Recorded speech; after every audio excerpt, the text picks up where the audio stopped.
Coming up on Headline News, the U.S. federal government shutdown continues as the longest in American history. And then, a 13-year-old girl returns home from 88 days of being held captive by her parents' murderer. But first, Theresa May's Brexit deal has been rejected by lawmakers. What does this mean for the UK? Headline News starts right now.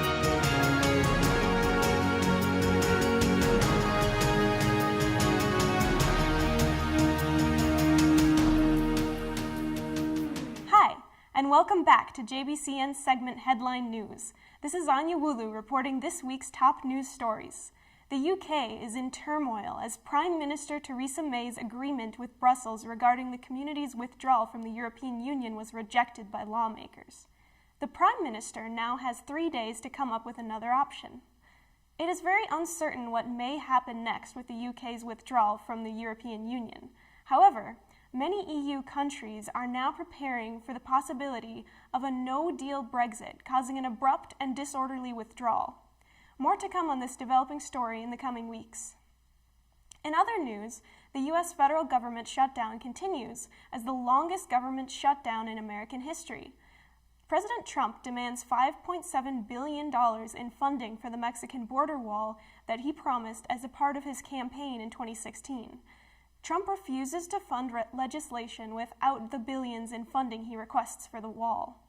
Federal employees are extremely upset and have begun rallying in protest, requesting that the government pay the workers and furlough Trump.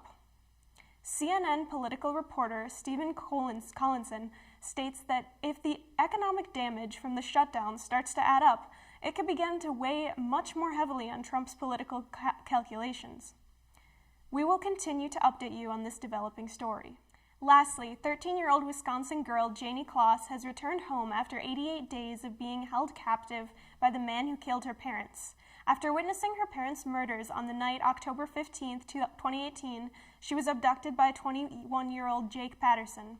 Shortly after Closs's disappearance, an intense search began and the FBI became involved. After nearly 3 months of searching with no leads, Closs was able to escape from the home where she was being held captive. Closs was immediately recognized by a woman walking on the street who then called the local police. Patterson appeared in court on January 14th, where he was charged with 2 accounts of first-degree intentional murder, kidnapping, and armed burglary. He faces possible life in prison. Closs has been released from a Minnesota hospital and is now reunited with friends and family in her hometown of Barron, Wisconsin. This has been Anya Wulu reporting for JBCN's Headline News.